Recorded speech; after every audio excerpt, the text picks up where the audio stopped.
नमस्कार प्यारे बच्चों, मैं शैली जैन। हम पेडागोजी के से संबंधित कुछ विषय वस्तुओं का अध्ययन करने का प्रयास कर रहे हैं। इसमें हम लोग जिस कड़ी की चर्चा कर रहे थे वो था अध्यापकों का व्यावसायिक उन्नयन अर्थात प्रोफेशनल ग्रोथ ऑफ टीचर्स। जो सेवारत अध्यापक होते हैं उन अध्यापकों में किन गुणों को होना चाहिए और उनकी सहायता के लिए कौन कौन से कार्यक्रमों का आयोजन किया जाता है, उसका अध्ययन हम अपने पिछले वाले वीडियोस में कर चुके हैं। आज के इस वीडियो में हम सेवारत अध्यापकों की शिक्षा से संबंधित जो संस्थाएं हैं, यानी कि ऐसे वेरियस इंस्टीट्यूशंस जो क्षेत्रीय स्तर पर, राज्य स्तर पर एवं राष्ट्र स्तर पर चलाए जाते हैं और वे अध्यापकों के शिक्षण एवं प्रशिक्षण की व्यवस्था करने का कार्य करते हैं, हम ऐसी संस्थाओं के बारे में आज अध्ययन करने का प्रयास करेंगे। अध्यापकों के सेवाकालीन शिक्षा के लिए विभिन्न अभिकरण अर्थात various agencies for in service teacher education अर्थात मैंने आपसे पहले भी कहा कि हर एक अच्छा शिक्षक वही है जो अपने आप को एक छात्र के समान माने और उसकी ज्ञान की पिपासा सदैव जीवित रहे। और इसके लिए आवश्यक है ऐसे अलग अलग संस्थान एवं कार्यक्रम जिनका कि हिस्सा बनकर वह अपने ज्ञान की इस खोज को जारी रख सकता है और जो नई नई चीज़ें हैं, नवाचार हैं या कोई नए कोर्सेज़ हैं, उनमें ज्वाइन होकर अपने प्रशिक्षण से संबंधित कार्यों को पूर्ण कर सकता है। ऐसी संस्थाएं क्षेत्रीय स्तर पर जो चलाई जाती हैं, हम कुछ उनके बारे में अध्ययन करते हैं। क्षेत्रीय शिक्षण संस्थान या रीजनल इंस्टीट्यूट्स। जो क्षेत्रीय शिक्षण संस्थान हैं, इनमें से जो शिक्षण संस्थान हैं वो क्या कार्य करते हैं और कौन कौन से होते हैं, इसके बारे में जानते हैं। बहुउद्देशीय विद्यालयों में तकनीकी, वाणिज्य, ललित कला, विज्ञान, कृषि आदि विषयों के अध्यापकों की कमी को पूरा करने के लिए क्षेत्रीय महाविद्यालयों की स्थापना की गई है। ये जो क्षेत्रीय संस्थाएं हैं वे जो आसपास के संबंधित गांव है या कुछ ऐसे नगर हैं, ऐसे इलाके हैं जहाँ पर हर एक विषय से संबंधित सुविधाएं अगर उपलब्ध नहीं हैं, तो क्षेत्रीय स्तर पर कुछ ऐसी संस्थानों को इसकी जिम्मेदारी दी गई है कि वे रीजनल इंस्टीट्यूट्स की तरह काम करते हैं और उन विषय संबंधित कमियों को पूरा करने का प्रयास करते हैं। अलग अलग प्रदेशों में शिक्षा संबंधी इन आवश्यकताओं को पूरा करते हुए विभिन्न संस्थाओं की स्थापना की गई है। इनमें से कुछ संस्थाओं का मैं आपको यहाँ पर उदाहरण प्रस्तुत करती हूँ। क्षेत्रीय शिक्षा संस्थान अजमेर, क्षेत्रीय शिक्षा संस्थान भुवनेश्वर, क्षेत्रीय शिक्षा संस्थान भोपाल, क्षेत्रीय शिक्षा संस्थान मैसूर। राजकीय विज्ञान संस्थाएं अर्थात state institutes of science education. देखिए, क्षेत्र स्तर पर जो कमियां हैं उनको पूरा करने के लिए कौन कौन से संस्थान होते हैं उनके बारे में हमने जाना। इसी प्रकार से राज्य स्तर पर जो संस्थाएं होती हैं उनकी भी स्थापना की जाती है, जो विषय संबंधित विशेषज्ञों के द्वारा और विषय संबंधित कार्यक्रमों को स्पेशलाइज्ड फॉर्म में परफॉर्म करती हैं और किसी राज्य पर उन शिक्षण संस्थाओं के द्वारा उन कार्यों को पूर्ण किया जाता है। ऐसी संस्थाओं में विषय पर आधारित संस्थाएं भी होती है, जैसे विज्ञान विषय पर आधारित, भूगोल विषय पर आधारित स्पेशल कुछ ऐसे इंस्टीट्यूशंस होते हैं जो इसके क्षेत्र में काम करते हैं और साथ ही साथ लैंग्वेज डेवलपमेंट के लिए भी कुछ इंस्टीट्यूट्स काम करते हैं। ये कैसे काम करते हैं और विद्यार्थियों की कैसे मदद करते हैं, आइए जान लेते हैं। माध्यमिक विद्यालयों में विज्ञान की शिक्षा में सुधार करने के लिए, विज्ञान शिक्षा कार्यक्रमों को विकसित करने के लिए कुछ प्रांतों में राजकीय विज्ञान शिक्षा संस्थाएं स्थापित की गई हैं। ये संस्थाएं इनका कार्य किस प्रकार करती है? जैसा कि हमने पहले भी पढ़ा था कि प्रशिक्षण से संबंधित कार्य किन विधियों के माध्यम से किए जाते हैं, जैसे कार्यशालाओं का आयोजन करना, कार्य गोष्ठियों का आयोजन करना, अभिनव पाठ्यक्रम जो होते हैं ओरिएंटेशन प्रोग्राम्स, वो ओरिएंटेशन प्रोग्राम्स भी उनके द्वारा चलाए जाते हैं। कुछ सैंडविच प्रोग्राम्स होते हैं वो भी उनके द्वारा चलाए जाते हैं और इस प्रकार ये संस्थाएं अपना कार्य पूर्ण करती हैं। कुछ क्षेत्रीय संस्थान जैसे कि हमने अभी देखा था, उन क्षेत्रीय संस्थानों का उदाहरण आपके सामने प्रस्तुत है। अध्यापकों के सेवाकालीन जो विभिन्न अभिकरण हैं, इनमें एक अन्य संस्थान होते हैं, जैसा मैंने पहले बताया कि जो भाषा से संबंधित होते हैं, तो राजकीय अंग्रेजी की संस्थाएं होती हैं, states for institutes of English, अर्थात राज्य स्तर पर अगर छात्रों को अंग्रेजी माध्यम के स्कूल ना होने की वजह से या अंग्रेजी विषय से संबंधित अगर कुछ समस्याएं उत्पन्न होती है तो उन समस्याओं को हल करने के लिए ऐसी संस्थाओं की स्थापना की जाती है। क्योंकि विदेशी भाषा होने के कारण अंग्रेजी भाषा की शिक्षा देना कठिन होता है। विद्यालयों के अध्यापकों को प्रभावशाली ढंग से अंग्रेजी शिक्षा देने में सहायता करने के लिए प्रदेशों में ऐसी राजकीय अंग्रेजी संस्थाओं की स्थापना की जाती है। इनके मुख्य कार्य अध्यापकों को अंग्रेजी शिक्षण की जो नवीन धारणाएं हैं और नवीन प्रवृत्तियां हैं, मीन्स न्यू टेंडेंसीज और इनोवेशंस जो अंग्रेजी के शिक्षण में आते हैं, उनसे परिचित करवाया जाता है और उन्हें शिक्षण की नवीनतम विधियों का प्रशिक्षण भी दिया जाता है। इसका पूरा फ़ायदा पूरे राज्य में जो भी अंग्रेजी भाषा से संबंधित शिक्षक हैं उनको प्राप्त होता है। राज्य शिक्षा से संबंधित अन्य राज्य संस्थाएं, शिक्षा की राज्य संस्थाएं, इन संस्थाओं की स्थापना विभिन्न राज्यों में सेवारत अध्यापकों की शिक्षा एवं शिक्षक प्रशिक्षण के लिए की जाती है और इनमें से कुछ संस्थाएं इस प्रकार से हैं, जैसे राज्य अध्यापक शिक्षा परिषद, राज्य शैक्षिक अनुसंधान अध्यापक शिक्षा परिषद, राज्य शिक्षा संस्थान और राज्य विज्ञान शिक्षा संस्थान।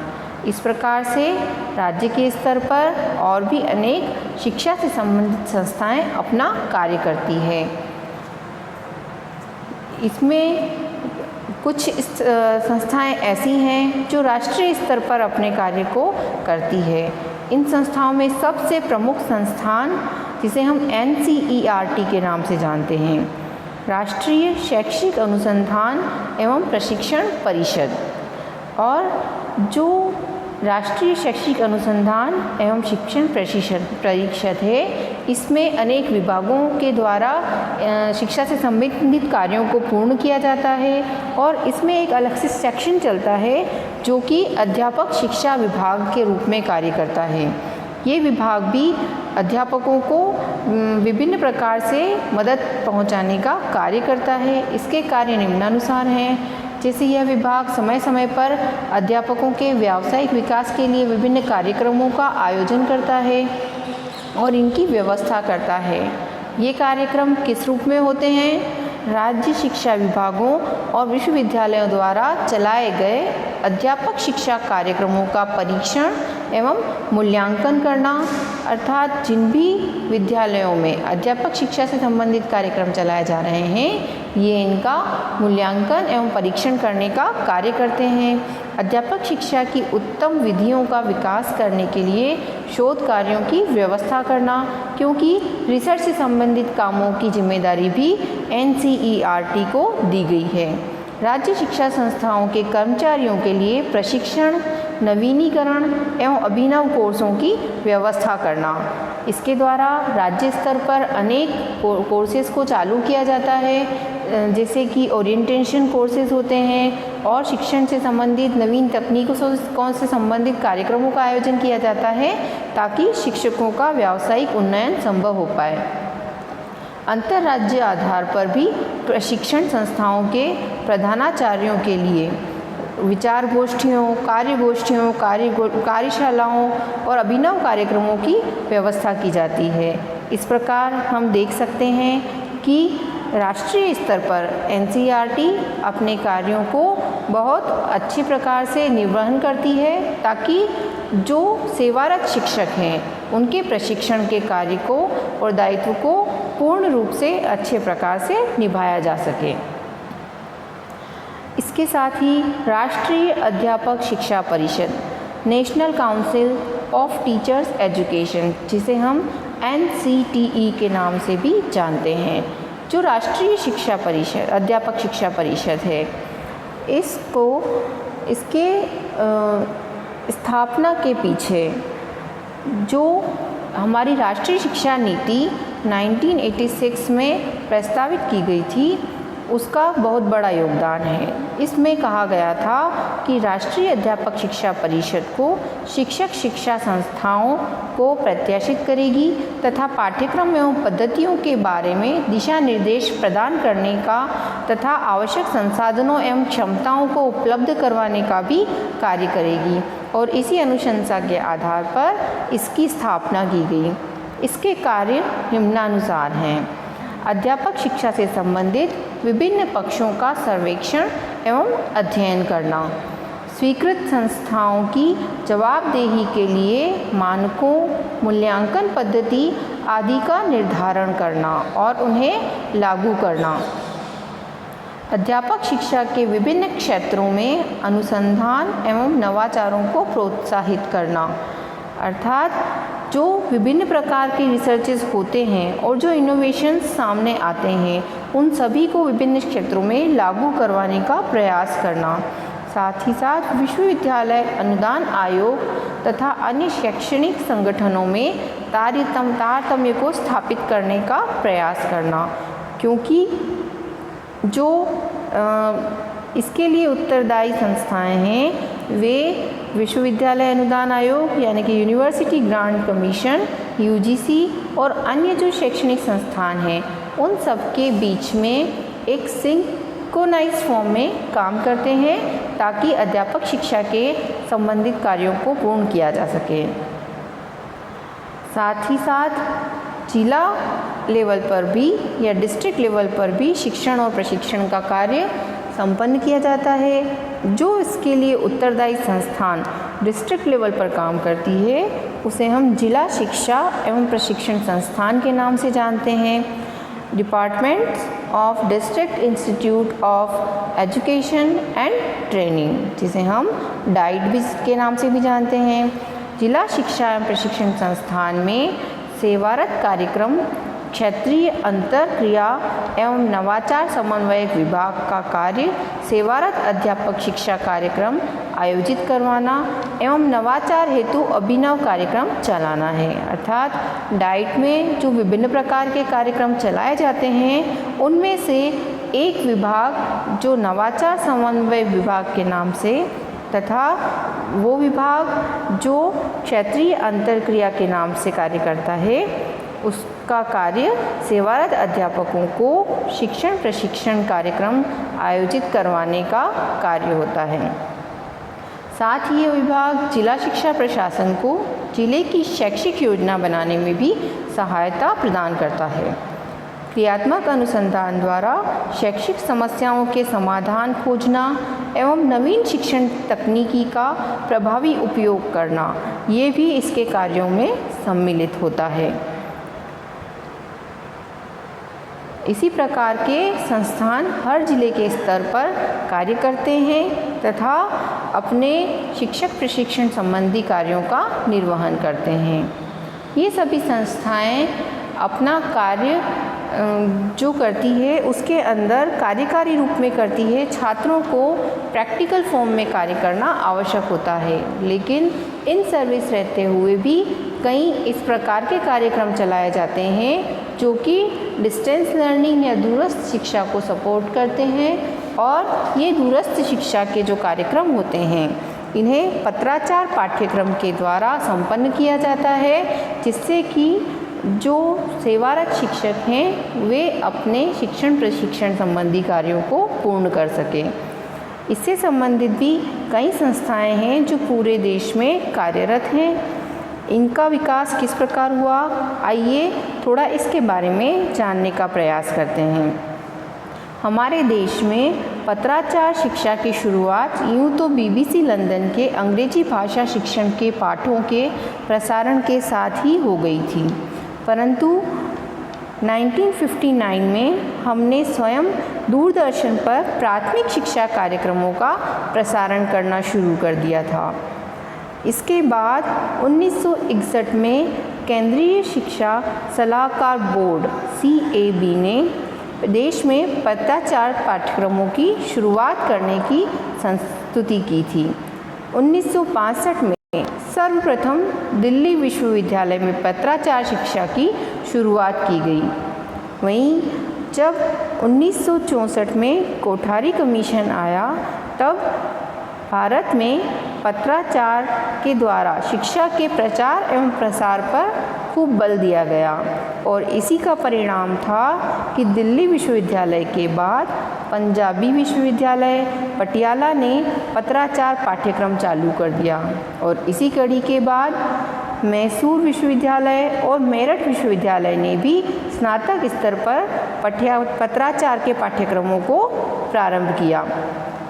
अन्नामलाई विश्वविद्यालय में पत्राचार के माध्यम से B.Ed और M.Ed के पाठ्यक्रमों की व्यवस्था की गई है और साथ ही साथ जम्मू विश्वविद्यालय में भी पत्राचार द्वारा B.Ed के कार्यक्रम को आरंभ किया गया है, ताकि इसके द्वारा जो अभी शिक्षा के कार्यक्रम से जुड़े हुए लोग हैं वे दूरस्थ शिक्षा के द्वारा भी शिक्षण से संबंधित विभिन्न पाठ्यक्रमों को कर सकें।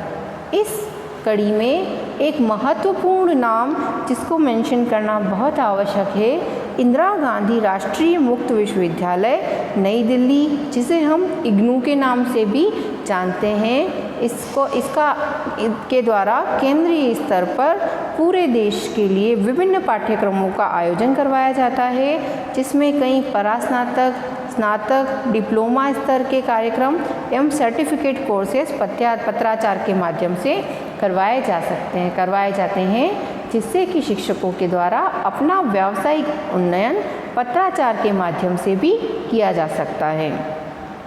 यह एक महत्वपूर्ण इंस्टीट्यूट है शिक्षकों के लिए अपने शिक्षण को पूर्ण करने एवं आगे की ओर जारी रखने के लिए। सारांश के तौर पर मैं ये कह सकती हूँ कि सेवाकालीन शिक्षा एवं प्रशिक्षण कार्यक्रम मुख्यतः अध्यापकों के मानवीकरण के दृष्टिकोण पर आधारित होना चाहिए, क्योंकि शिक्षक एक ह्यूमन पावर है, ह्यूमन रिसोर्स है और जैसे जैसे इनके अंदर इन्वेस्ट किया जाएगा या इनको अपने कामों में पारंगत बनाया जाएगा, वैसे वैसे इसका आउटपुट हमारे राष्ट्र की प्रगति के रूप में हमें प्राप्त होगा। इसीलिए अध्यापकों को अपनी प्रवृत्ति, व्यवहारों, मूल्यों एवं विश्वासों के संबंध में परामर्श देना और ऐसे कार्यक्रमों को चलाया जाना अत्यधिक आवश्यक है और इससे संबंधित जो संस्थान हैं उनके द्वारा शिक्षकों को अपने प्रशिक्षण और उन्नयन के लिए इन कोर्सेज़ को ज्वाइन करने के लिए मोटिवेट करना, इसका हिस्सा बनाना एक महत्वपूर्ण प्रक्रिया भी है। इस प्रकार जो शिक्षक हैं वे अनेक प्रकार की अध्ययन प्रणालियों का हिस्सा बन के उनको स्वीकार करके अपने व्यावसायिक उन्नयन के लक्ष्य को प्राप्त कर पाएंगे। इसी के साथ धन्यवाद। मैं आशा करती हूँ कि ये समस्त जानकारी आपके भविष्य के लिए काफ़ी लाभकारी सिद्ध होगी।